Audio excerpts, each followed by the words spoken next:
Radio PEA. Es un programa del Observatorio de Política Exterior Argentina, Escuela de Relaciones Internacionales de la Universidad Nacional de Rosario.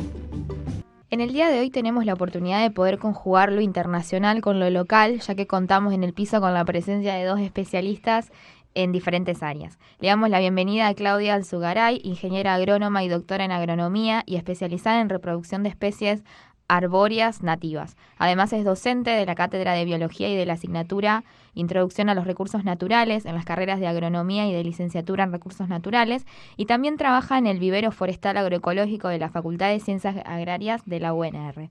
Y también se encuentra con nosotros Joel González, quien ya nos ha visitado para hablar de cuestiones ambientales. Joel es licenciado en Relaciones Internacionales por esta casa de estudios, doctorando en Relaciones Internacionales con línea de investigación en bosques y cambio climático y becario del CONICET. Muchísimas gracias por venir a compartir hoy con nosotros. Bueno, gracias. Muchas gracias por la invitación. Y bueno, para comenzar, reconocemos que este es un tema que ha generado mucha polémica, que ha trastocado diferentes áreas y que generó datos imprecisos y confusos, desde las manifestaciones ambientalistas en contra de los gobiernos, de las grandes transnacionales, hasta los dichos sobre el reciente acuerdo entre Mercosur y Unión Europea, entre otros. Dada la importancia y las repercusiones de los incendios en la Amazonía, ¿qué primera reflexión les merece a cada uno desde su ámbito de trabajo? ¿Quién empieza?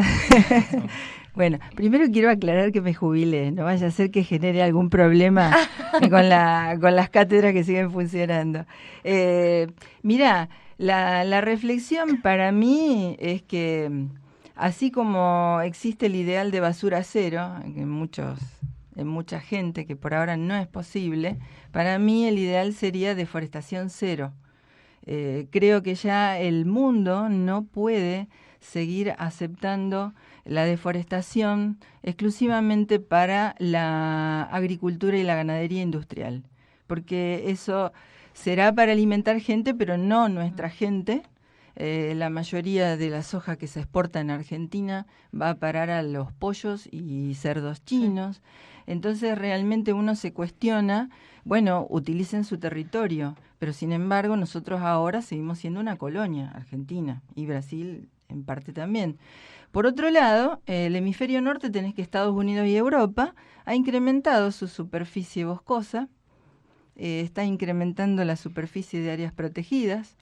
Entonces estamos en una vuelta del hemisferio norte a proteger sus recursos, porque ellos también hicieron desastres en sus ambientes y por mucho más tiempo, sobre todo en Europa. Pero por la diversidad que tienen estos bosques, no solo el bosque de la Amazonia, sino el Gran Chaco, no tiene esa diversidad, pero es realmente interesantísima la gran cantidad de especies de todo tipo que existen. Lo que pasa es que uno lo desconoce.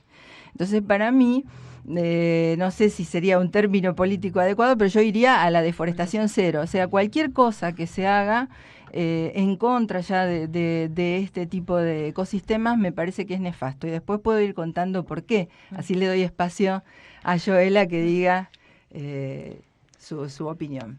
Bueno, un poco en línea con lo que decías, yo lo que observo desde el ámbito internacional es coincidente con lo que vos decís, un incremento de la superficie forestal en los países desarrollados, algo que no encuentra eco en los países en desarrollo, fundamentalmente los sudamericanos, que vienen encabezando ya hace bastantes años los rankings de deforestación de FAO.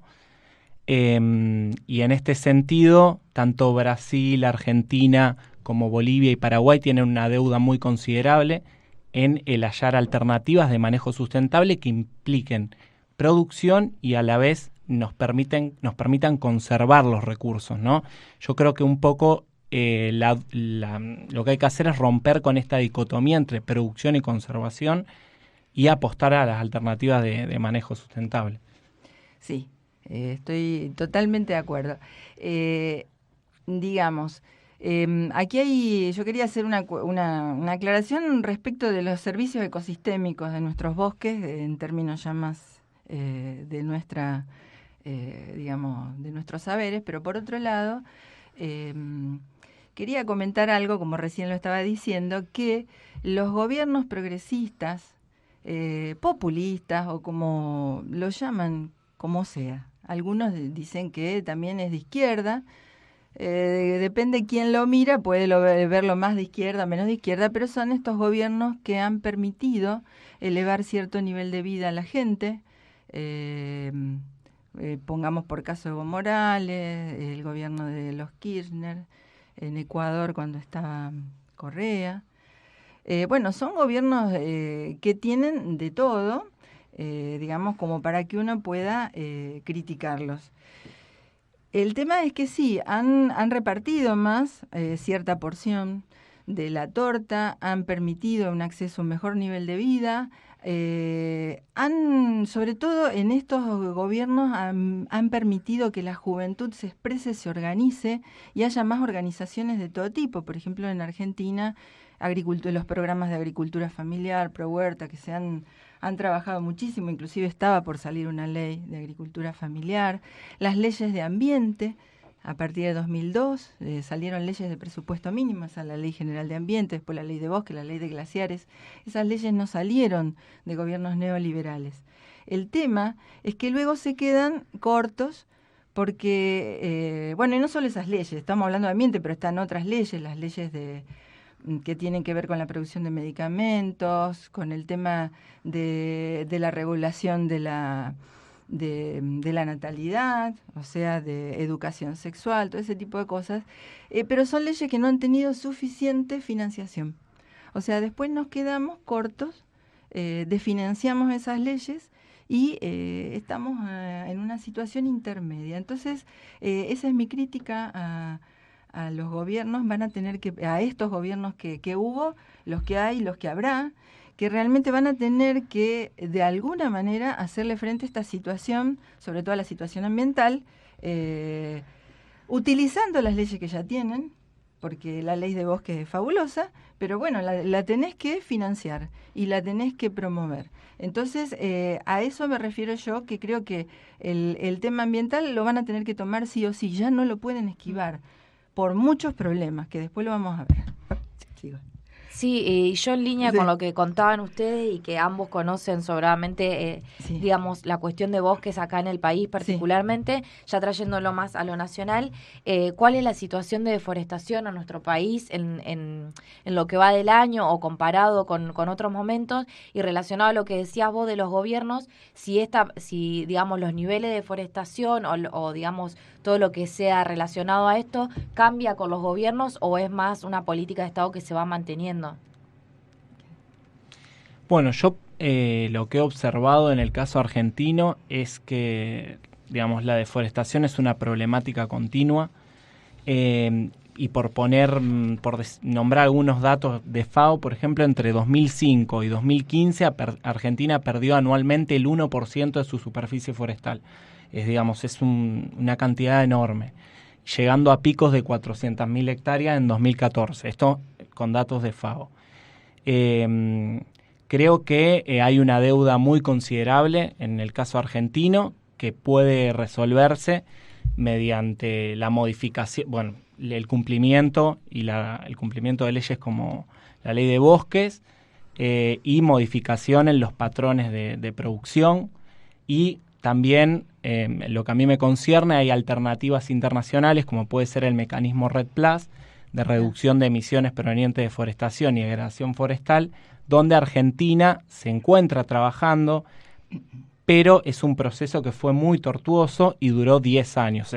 El mecanismo REDD+ tiene 3 etapas, la etapa de diseño, la etapa de implementación y la etapa de pagos por resultados, que es algo que está vinculado al Fondo Amazónico y a las críticas que está recibiendo Brasil.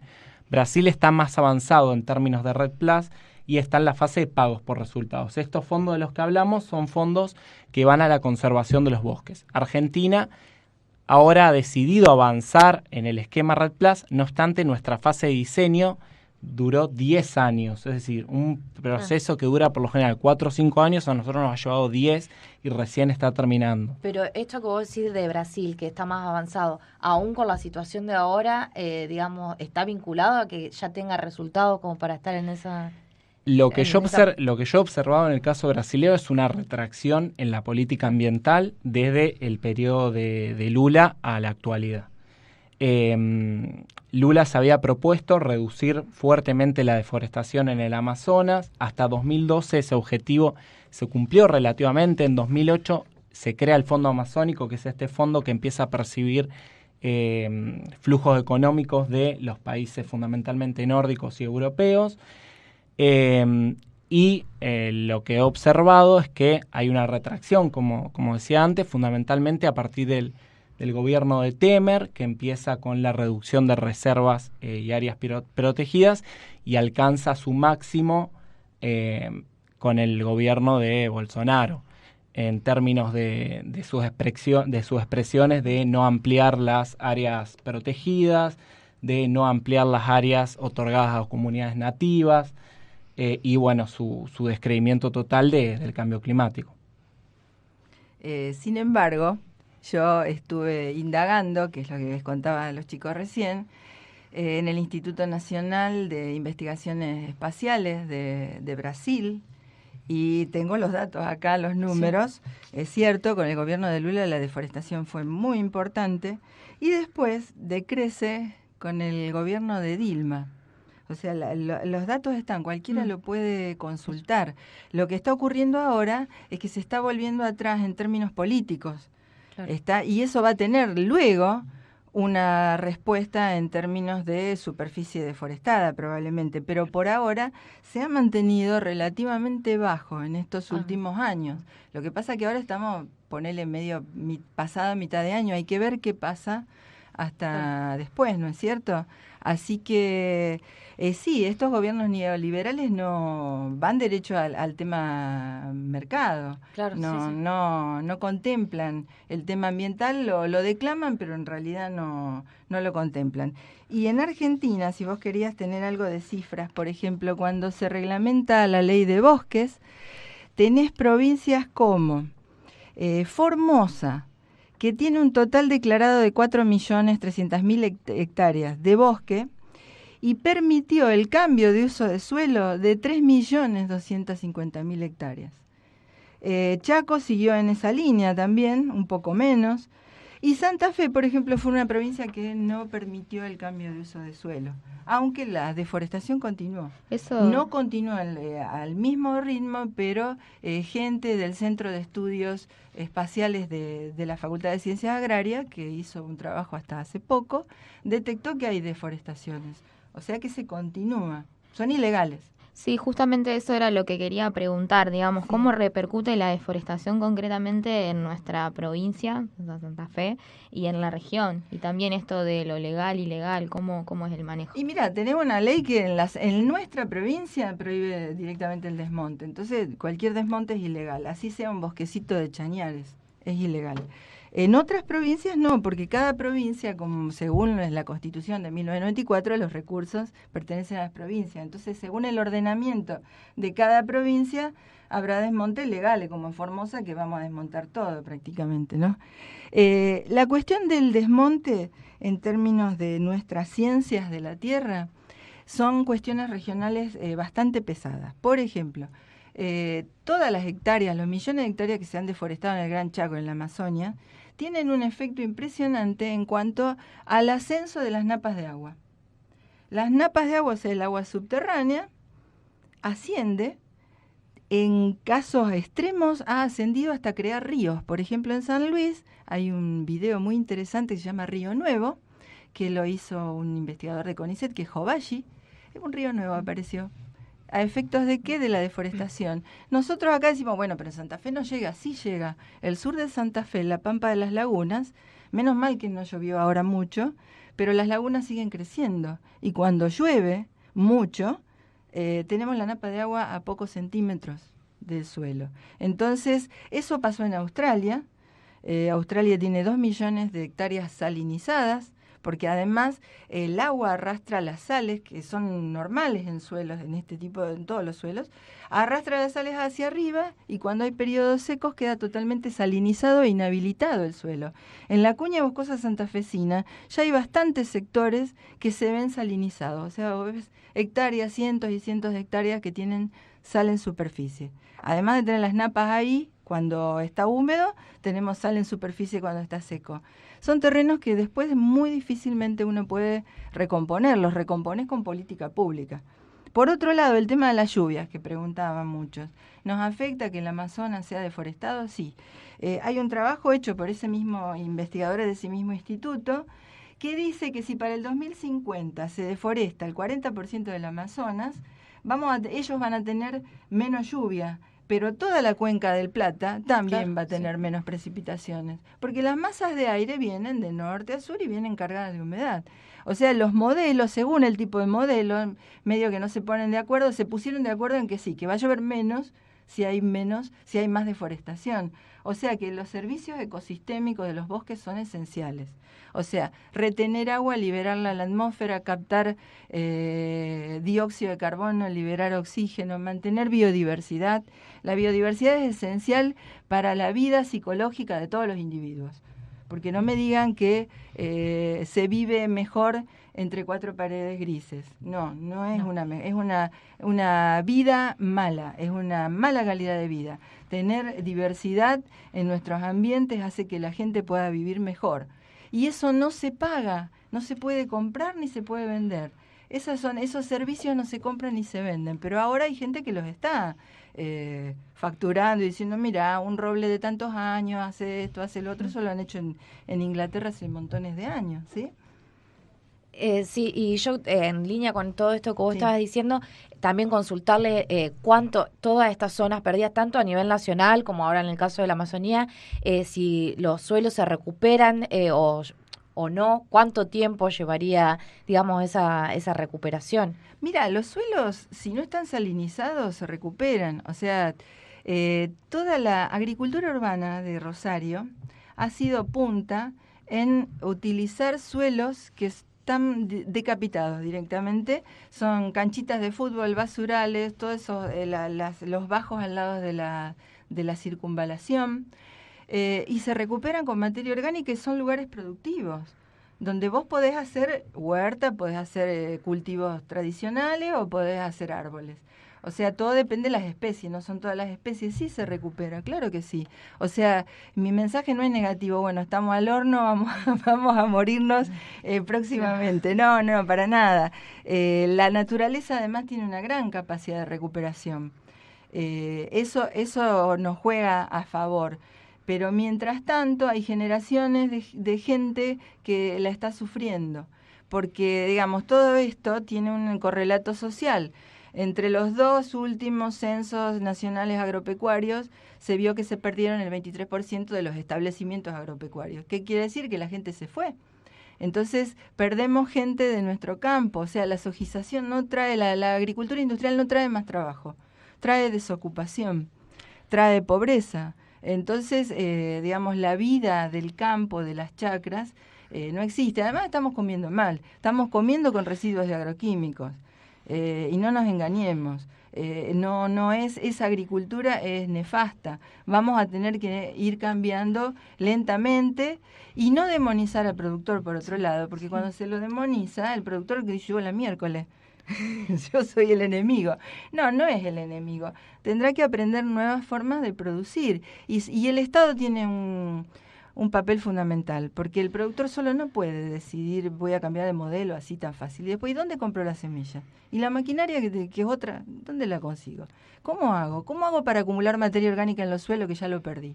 Entonces, el Estado realmente ahí tiene un papel fundamental para atraer a esos productores que tienen ganas de cambiar porque ven que sus rendimientos son malos, que ellos se han enfermado de cáncer, que sus hijos tienen cáncer o tienen serias anomalías. Entonces, bueno, ahora estamos inmersos en esta situación. Sí, bueno, y continuando con la cuestión social, eso me parece un aspecto fundamental. Un gran porcentaje de la población de América Latina que vive en situación de vulnerabilidad vive en espacios boscosos, por lo que generar condiciones de desarrollo, pero de desarrollo real, no desarrollo entendido como el avance de la frontera productiva en busca de una rentabilidad que en realidad no genera oportunidades para las comunidades nativas y campesinas. Porque al fin y al cabo esto es lo que se está viviendo. O sea, se habla de desarrollo, pero un desarrollo que no trae mejoras en las condiciones de vida de las poblaciones locales. Entonces, bueno, me parece que esa es una dimensión importante, ¿no? Tener en cuenta las comunidades nativas y campesinas, robustecer los derechos de propiedad de la tierra. Esos aspectos creo que son clave y, por supuesto, articuladamente con el campesinado. Me parece que en este sentido todos los actores son relevantes. Los sectores productivos, los sectores estatales, por supuesto, no pueden faltar, sectores de las comunidades nativas y de las ONG. Ninguno me parece que tiene que quedar por fuera de la mesa, porque si no los procesos no tienen legitimidad y al fin y al cabo después se terminan cayendo. Sí, igual... No. En la provincia de Santa Fe yo estuve participando cuando se arma todo el ordenamiento territorial de la provincia, las facultades, las universidades del litoral, de Rosario, ONG, cámaras de muebles, productores, hubo de todo, ONG de todo tipo. Hubo una movida extraordinaria, o sea, nuestra provincia en algunos aspectos ha sido algo innovador, pero después no tuvo correlato la financiación o la continuidad, porque hablando con los mismos funcionarios de ambiente, que en su momento era secretaría y después fueron ministerio, pero cuando era secretaría me decían, ¿y qué querés que hagamos? Tenemos 2 inspectores nomás. Entonces, es un tema. Hay que alfabetizar ambientalmente a nuestros políticos. Capaz que soy ingenua yo. La alfabetización ambiental es fundamental. Hay muchas cosas que a veces uno dice en estos programas y hay que ver cuánto le llega a la gente. Cuando hablamos de hectárea, hay que decir que la hectárea son 100 metros por 100 metros. Claro. ¿Está? Y entonces hay periodistas, panelistas que confunden kilómetros cuadrados con hectáreas. Y entonces lo que le llega a la gente es andá a saber qué le llega y qué entendió y si saben lo que es una hectárea. Nosotros hemos tenido alumnos que no sé cuánto es una hectárea, profe. Bueno, entonces ese tipo de cosas, capaz que lo mío sea ingenuo, pero la alfabetización ambiental es fundamental. Y otra cosa que hay que entender, que el Producto Bruto ya es muy cuestionado, el Producto Bruto Interno, como medida de crecimiento. Porque a eso le tenés que restar todo el pasivo ambiental, le tenés que restar la delincuencia, por ejemplo, que es un pasivo ambiental, porque toda esa gente que se viene echada del campo lo tenemos ¿a dónde? En las grandes ciudades. No tienen oportunidades de trabajo. ¿Qué hacemos? Bueno, aparecen esas... Bueno, tenés que restar todo eso, tenés que restar también a todo eso, o sumarle en todo caso, el trabajo de la mujer. El trabajo de la mujer es esencial para todo, en el cuidado de los niños, en el cuidado de los viejos, en el tema de seguimos estando en la casa, mayormente, es así, todavía no se revertió lo suficiente. Y por otro lado, eso no se cuenta en el Producto Bruto, no existe. Entonces, es un Producto Bruto mentiroso. Así que por eso, y en el campo, el trabajo de la mujer está muy invisibilizado cuando es la mujer la que dice, en encuestas que han hecho compañeras mías de la cátedra de ISPA, la mujer y los hijos, y nosotros ayudamos, cuando en realidad no es una ayuda, están trabajando. Entonces el trabajo de la mujer en el campo, sobre todo en las pequeñas producciones, es esencial y hay que apuntar mucho a la alfabetización en general de las mujeres, no me refiero a ambiental, sino a las mujeres hay que apuntar como grupo muy interesante. En la agricultura urbana la mayoría de las mujeres que llevan adelante las huertas son ellas. Ellos están, pero son como las madres de Plaza de Mayo. Las huerteras son el fuerte de todo el equipo ese. Entonces, evidentemente, la mujer tiene un papel muy importante. Y no es casual que con Dilma Rousseff la deforestación en el Amazonia bajó.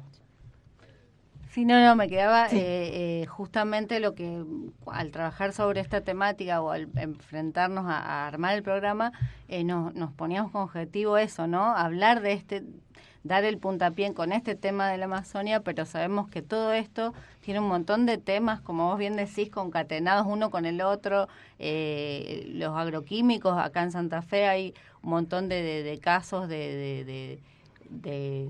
también de causas que van y vienen. Entonces, bueno, esa es nuestra idea de seguir hablando de este tema más adelante y también tomar todo o cada uno de esos tan importantes temas, porque lo que se escucha hoy de la deforestación, de los incendios, como vos bien decís, no hay atrás una buena información, y entonces se centran en un punto cuando detrás hay todo esto que vos contás. Me acordaba también de haber trabajado con el tema de la agricultura familiar y de ver ese papel que vos decís de la mujer, estudios de investigación que se habían hecho sobre el papel de la mujer en las cooperativas y en la agricultura familiar, que también durante estos años vimos que fue también muy dejada de lado también por las políticas. Claro. Pública. Bueno, una de las cosas que los gobiernos progresistas de Argentina se deben es cambiar la ley de entidades financieras. Eso sería fundamental, porque las cooperativas de crédito que le daban crédito a los pequeños empresarios, comerciantes, productores, dejaron de existir. Entonces hay muchas cosas que debieron cambiarse o deberían cambiarse.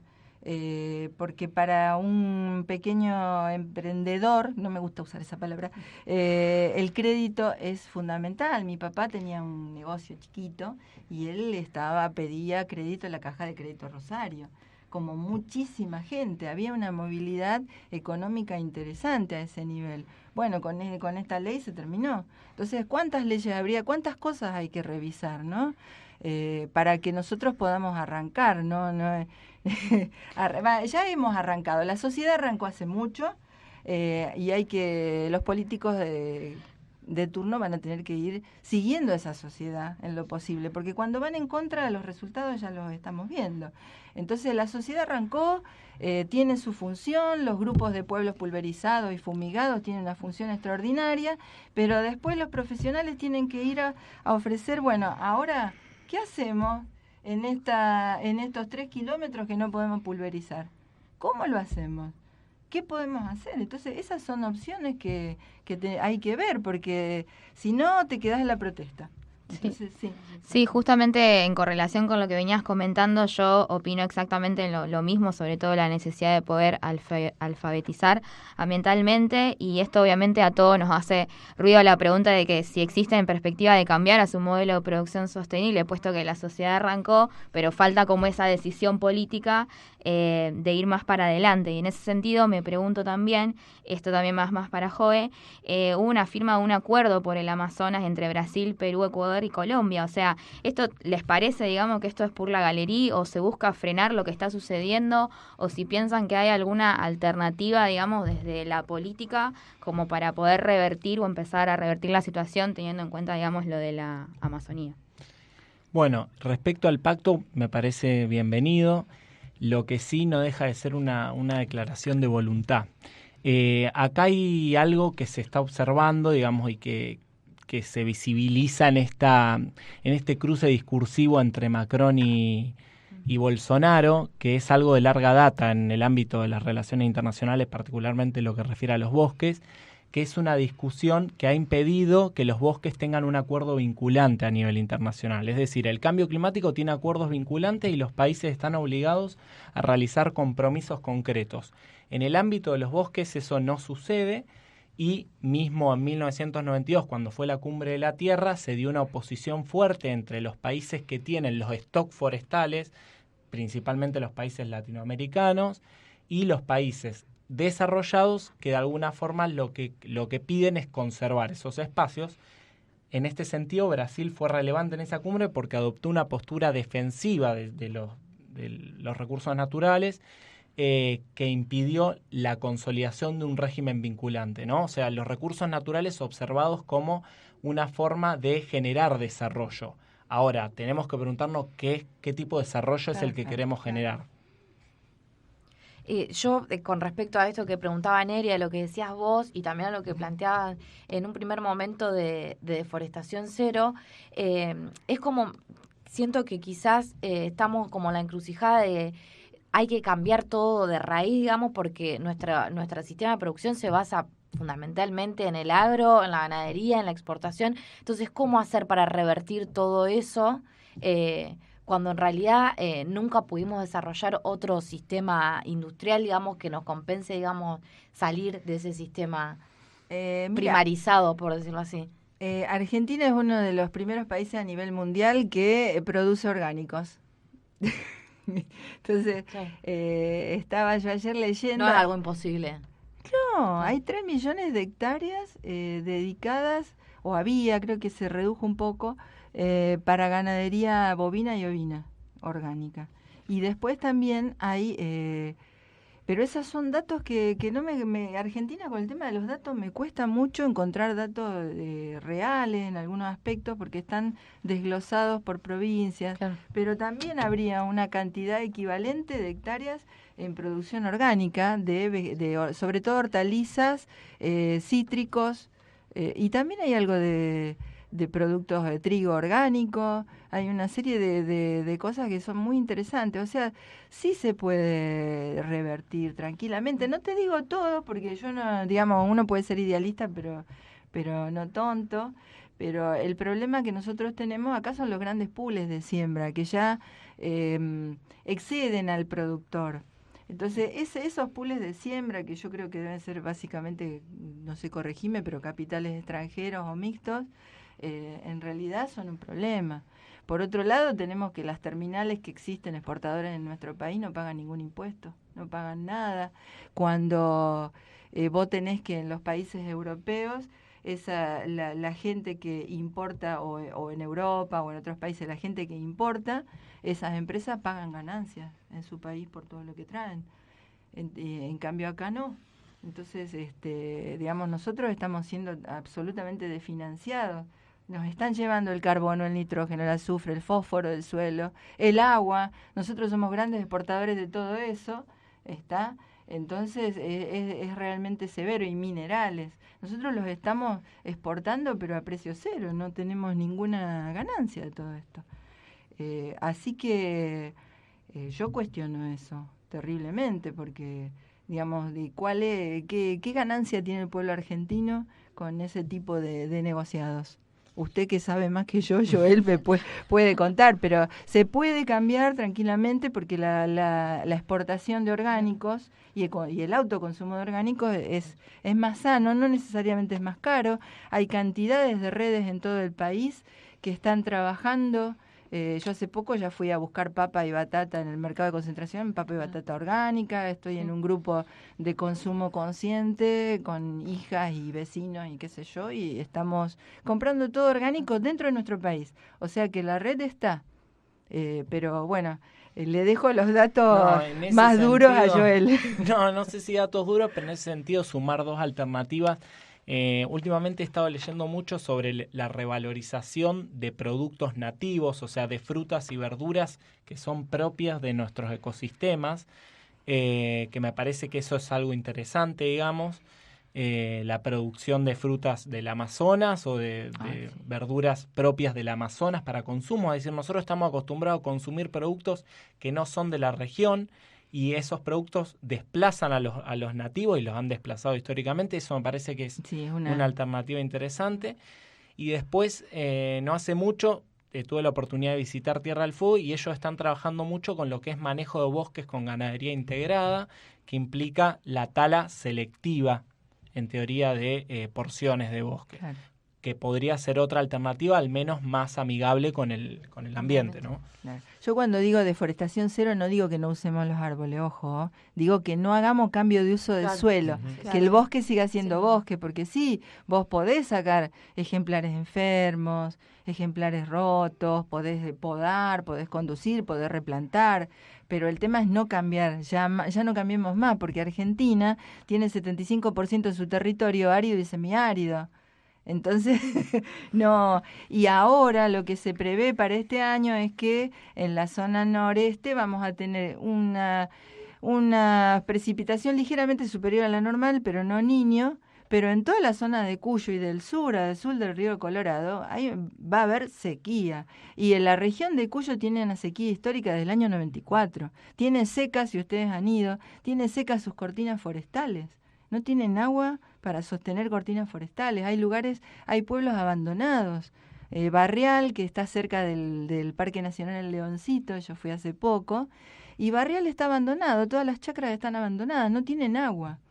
Entonces hay una realidad que hay que recorrer el país. hay que recorrer el país y mirarlo. Yo me he tomado el trabajo de ir y recorrerlo, he ido a Formosa, he ido a ver el desastre que están haciendo, y realmente es terrible porque ahí vive la población wichí más grande de Argentina, con el límite con Salta, y los están echando. Entonces, y no le están dando mejor nivel de vida, los están echando nomás. Así que bueno, hay que recorrer el país y ver qué pasa. Bueno, ha sido un debate muy interesante, tal como planteamos al principio del programa. Nuestra idea era poder discutir desde diversas miradas esta temática ambiental, así que bueno, les agradecemos a ambos por haberse tomado el tiempo y haber venido, y obviamente pueden volver cuando ustedes quieran, porque como dijimos, es una temática que da para discutir desde distintas aristas. Y bueno, les recordamos a nuestra audiencia que Joel es doctorando en Relaciones Internacionales y ella es ingeniera agrónoma y doctora en agronomía.